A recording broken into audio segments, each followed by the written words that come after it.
Last week, I had the honor of sitting down with Dr. Cheryl Xu, an aerospace engineer from North Carolina State University who's leading an effort that could, well, change everything about stealth aircraft design, production, and even operation.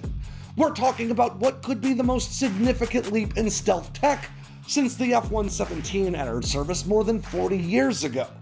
This groundbreaking technology might even sound familiar to some of you because we've definitely discussed this concept and Dr. Xu's work in particular in past videos. But thanks to Dr. Xu, I now have a much better understanding of the science behind this breakthrough and how close we really are to a new era in stealth. So let's talk about Dr. Xu's ceramic-based radar absorbent materials and why they could allow stealth aircraft to fly at higher speeds than we've ever seen before, perform aerobatic maneuvers that were all but impossible in past stealth jets, and maybe craziest of all, how this material could make today's stealth fighters even stealthier than they already are, all while simultaneously bringing down their operating costs. And if all this sounds a little too good to be true, you should know that as we speak, this technology is making the leap out of the laboratory and into real-world testing. And before you know it, Dr. Xu and her team may just provide Uncle Sam with a new stealth advantage that's so potent that it could extend way beyond fighters and even bombers. In fact, if Dr. Xu has her way, it might even extend to American aircraft carriers themselves. So let's run down this ceramic radar absorbent material, or RAM, and how this seemingly ordinary sounding bit of material science could turn the whole stealth world on its head. I'm Alex Hollings, and this is Air Power. Box one. In 1983, Lockheed's F-117 Nighthawk secretly entered service, thrusting the future of military aviation into the darkness and changing the way nations go about designing new aircraft at a fundamental level. This new jet's sharp angular features were carefully calculated to deflect incoming radar waves. But according to Ben Rich, the man in charge of Lockheed Skunk Works and the Nighthawk program, that groundbreaking design was actually only responsible for about 65% of the aircraft's stealth profile. The other 35%, he explained in his '96 memoir, Skunk Works, could be entirely attributed to the roughly 2,000 pounds worth of advanced radar absorbent materials coating the entirety of the aircraft. And while stealth technologies have improved dramatically in the intervening decades, experts today say that ratio still holds pretty true, at least depending on some of the countless variables at play. Now, the idea behind these materials is relatively straightforward, even if the science is incredibly complex. When electromagnetic radiation, or radar waves, comes into contact with a material, it can react in three potential ways: reflection, transmission, and absorption. And how much of that electromagnetic energy does each of those three is determined by the material properties of whatever it hits. Reflection, of course, is what stealth aircraft are trying to avoid. Imagine hanging a model airplane from the ceiling in a dark room and using your flashlight as your radar array. When you shine that flashlight on the aircraft, it reflects light back towards your eyes, allowing you to see that target. Now, this is the same basic function as a high-frequency targeting radar array. It just uses complex math to calculate the location of that aircraft based on the energy reflected back to it so it can guide a weapon into that target. Now, transmission is what happens if that electromagnetic energy or radar waves pass right through the target, which usually results in minimal reflection. In our model airplane and flashlight analogy, this would be like replacing that aircraft model with a piece of glass. Most of the light would pass right through the glass, with a little reflecting back toward you to see it. Now, radar transmission can be a challenge when trying to target high-altitude spy balloons, for instance, because radar waves tend to pass right through the fabric of a balloon. But because stealth aircraft are complex machines, it's pretty impossible to design a stealth jet in a way that would allow radar to pass straight through it. So this is a lesser factor of stealth aircraft design. And finally, we have absorption, which is obviously what radar absorbent materials are designed to do. These materials contain things like carbon, iron particles, or other conductive ingredients that interact with inbound radar energy to produce small electrical currents and friction that ultimately dissipates as just plain old regular heat. Now, different radar arrays broadcast at different frequencies and wavelengths for different reasons, with higher frequencies generally used for targeting aircraft. Radar absorbent materials have to be devised with specific frequency ranges in mind, basically to make sure the frequencies it can absorb are the same as the ones an adversary might use to target that aircraft. And in my conversation with Dr. Cheryl Xu, she explained that radar absorbent materials are really two-phase materials, or composites, that include reinforcement for strength and a matrix for absorption. She compared this matrix to a three-dimensional spider web with very specific sized holes based on the frequencies of radar you want to absorb. In this analogy, radar waves can be imagined as tiny balls of energy, with the size of the ball dictated by that radar frequency. So if they're the right size for the holes in your web, they get trapped within it and can't bounce back out toward their source. Now, it's possible to design RAM to absorb a range of frequencies, or different sizes of balls in this analogy, but only to a certain degree. So engineers have to be pretty specific about the range of frequencies they're aiming to defeat. But even the right RAM for the job can be overwhelmed if the broadcasting radar array is pumping out enough power. Using that same ball analogy, Dr. Xu compares this to hitting that web matrix with so many balls that despite being the right size, some are still going to bounce back because the material's at its absorption limit, or there's just no room left in that web for so many energy balls. While the exact frequencies American radar absorbent coatings are tailored to absorb is, of course, classified, it stands to reason that they all but certainly prioritize the S through X bands from 2 to 12 gigahertz because they're the most commonly used radar frequencies for missile guidance. And based on publicly available information, we know these materials are rated to absorb as much as 70 to even 80% of inbound electromagnetic energy, or again, radar waves, which is why Ben Rich's 65 to 35 ratio still holds pretty true today. But as incredible and important as these materials are, they also come with some pretty significant drawbacks. Today's radar absorbent materials are polymer-based, meaning they use polymers to hold their matrix together. And polymer, of course, means plastic, which is highly susceptible to damage from things like heat, friction, and exposure to harsh environments with things like seawater, all of which you might have noticed are things that fighter jets and bombers deal with just about every day. Today's RAM begins to completely break down at around 480 degrees Fahrenheit, or around 250 degrees Celsius, but can sustain damage after prolonged exposure to even lower temperatures. The F-22 Raptor, for instance, might only experience exterior temps of around 300 degrees Fahrenheit, or around 150 degrees Celsius, while flying at fairly close to its top speed at Mach 2.2. But even these temperatures can begin to break that skin down over time, as you can see in pictures like these of F-22s with damaged skin on their noses. And when this damage starts to surface, the only solution is to scrape the RAM off the affected area by hand, which is an extremely toxic process that requires the use of full hazmat suits. Once the surface has been cleaned, new RAM is applied, usually via robot, to ensure the coating is perfectly uniform in consistency and thickness. And once that RAM has been applied to the aircraft, it can take days to fully cure before that jet can get back into the fight.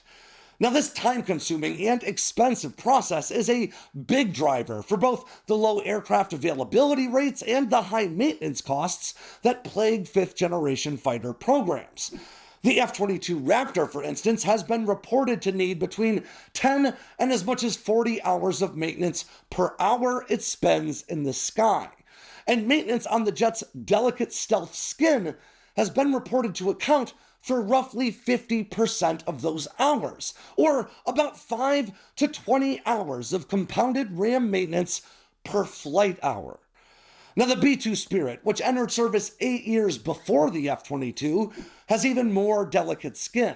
After internal repairs or maintenance, the gaps between the RAM-coated body panels that have to be opened and closed on the Spirit need to be covered by some 3,000 feet of special radar absorbent tape and caulk, usually by hand, in order to maximize the bomber's stealth. And B-2s are famously housed in climate-controlled hangars, lest that fragile skin be damaged by inclement weather between missions. More modern stealth aircraft, like the F-35, and now the forthcoming B-21 and F-47, all benefit from much more resilient RAM that's been developed in the years since, with radar absorption literally baked into some of the composite body panels of these jets themselves. And this tougher RAM has an appreciable impact.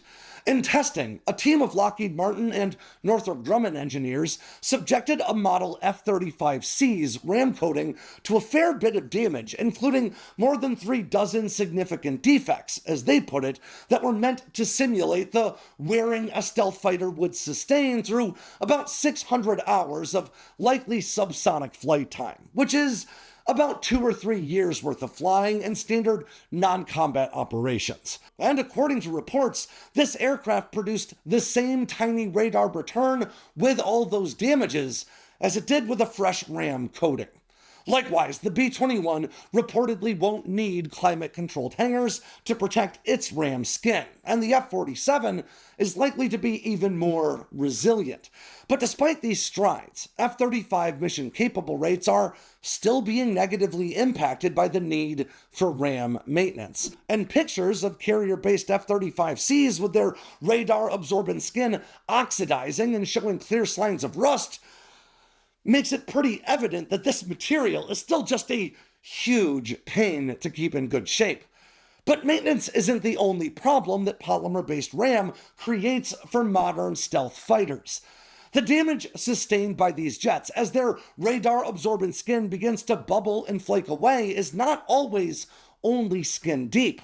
In 2011, for instance, it was revealed that the vertical landing F-35B and carrier-capable F-35C both experience such severe damage to their RAM coatings at supersonic speeds that they run the risk of causing actual structural damage to the tail and horizontal stabilizers of these jets if they're flown at these speeds for too long. As a result, both fighters had limits placed on their performance, with the F-35C limited to just 50 cumulative seconds at Mach 1.3 under afterburner, and the F-35B limited to just 40 per flight, pending inspections for damage after each flight. And as of 2019, it at least seemed these limitations were largely still in place, and now it seems as though it may have finally been resolved as a part of Lot 17 F-35 production that began earlier this year in 2025, thanks to the introduction of even newer and more resilient materials. To put it plainly, because of the importance of RAM to an aircraft stealth, the physical limitations of RAM become the physical limitations of stealth aircraft.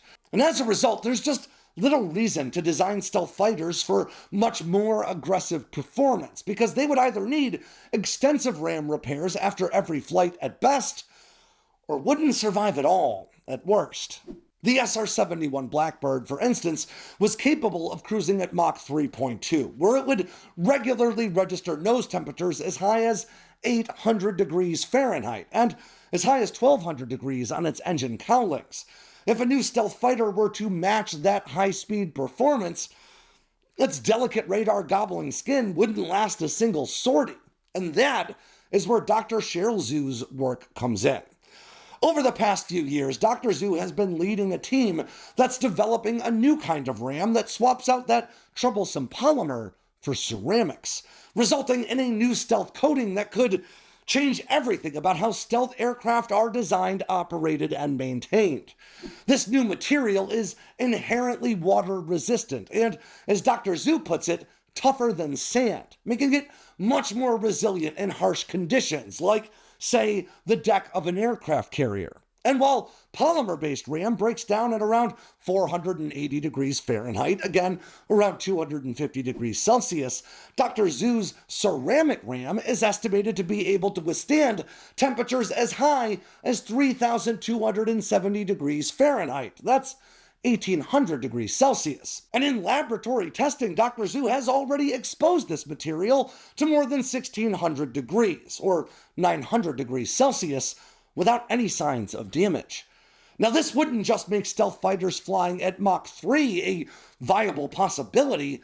This material could even survive hypersonic speeds, or speeds in excess of Mach 5. And because of this material's strength, Dr. Xu says you could dramatically extend the time between RAM maintenance intervals, bumping it from something you might need to do every 6 months for each aircraft to something you might be able to do every 3 years instead. But if that isn't enough, this ceramic-based RAM is actually better at absorbing and dissipating electromagnetic energy than its polymer precursor. As I said earlier, polymer-based RAM is rated to absorb 70 to 80% of inbound radar waves, but Dr. Xu's ceramic-based RAM kicks that up to a solid 90%. As Dr. Xu explains, this material can be sprayed directly onto the aircraft fuselage like today's RAM or any other paint job, with the material coating meant to be roughly 3 millimeters, or a bit more than 1/10 of an inch thick. Now, like today's RAM, this material does take a few solid days to cure, but once hardened, it is exceptionally strong. And as a result, this isn't just a material that could be used for future fighter applications. You could literally spray this directly onto the F-35 for what would amount to an instant boost in stealth and an immediate reduction in maintenance requirements and operating costs all at once. Likewise, it could be applied to older, non-stealth fighters to offset some degree of detectability. And this wouldn't quite make them stealth fighters by definition, but certainly stealthier.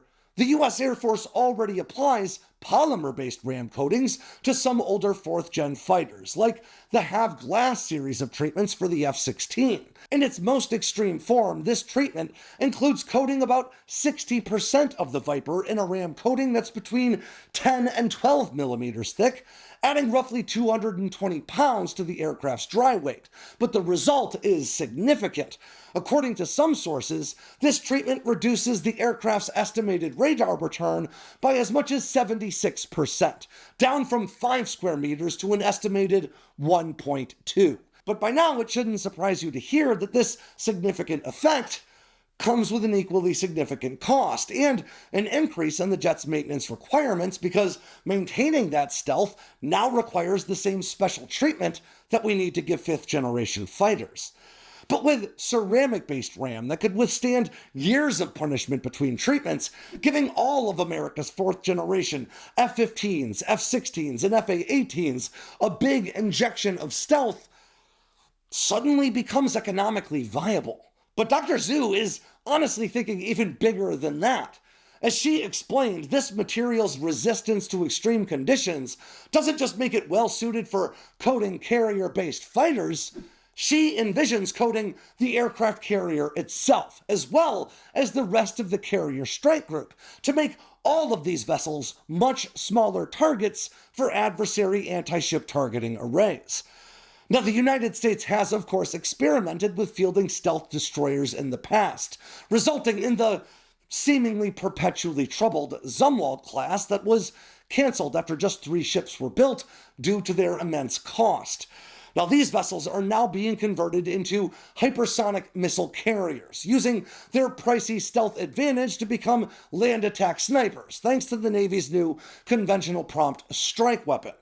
And stealth coatings would not bring the Navy's non-stealth destroyers down to the Zumwalt's level of stealth, which is estimated to produce a radar return that's roughly comparable to a small fishing boat. But it would nonetheless complicate matters for adversaries trying to target them. Now, Dr. Xu's work has already garnered the interest of several U.S. government agencies and military branches, with direct funding for her work coming from the Air Force Office of Scientific Research. And as we speak, her team is preparing to move into real-world flight testing in partnership with a Nevada-based defense contractor called Tactical Air Support, which employs a wide variety of former military pilots, including former weapons school and Top Gun graduates and operational commanders, to provide training and even aggressor support to the U.S. military and its allies. Now, Dr. Xu's team will be applying their advanced ceramic-based ram to a fuel tank that will be carried beneath one of the company's F-5 fighters to gather data about its real-world performance against various radar arrays in different circumstances and environmental conditions. But while this technology genuinely has the potential to create a seismic shift in the way stealth aircraft and more are built and employed, the biggest part of the future Cheryl Xu has her mind on are her students at North Carolina State and in academia in general. You see, in recent years, China's investment into academic research and development has increased while America's continues to decline. In 1964, for instance, the U.S. devoted about 1.9% of its entire gross domestic product, or GDP, to this scientific pursuit. But by 2020, that had shrunk to just 0.7%. Between 2010 and 2019, America's investment into research dropped from 29% of the full global market to just 27%, all while China's increased from 15% up to 22 and climbing. As Representative Zoe Lofgren, the ranking member of the House Science, Space, and Technology Committee, put it last year, quote, China has steadily increased their investments in research and development, and these investments have a clearly stated purpose: unseating the United States as the world's leader in science and technology. China's Communist Party understands that winning the technological race will result in China winning the economic and the national security race. Now, Dr. Xu points toward a more personal measure of this shift, highlighting how her high-level students have to balance their own research with the internships they need to be competitive on the job market and the additional jobs they usually have to hold down to also pay their bills. As she puts it, America needs to invest more resources into its academic infrastructure that produces these scientific breakthroughs in order to make sure the U.S. remains at the very forefront of these emerging technologies. And when it comes to being at the forefront of game-changing tech, I might argue that few in the world know what it takes to do that quite as well as Dr. Cheryl Xu. And with that ends yet another edition of Air Power from Sandboxx News. I'm Alex Hollings.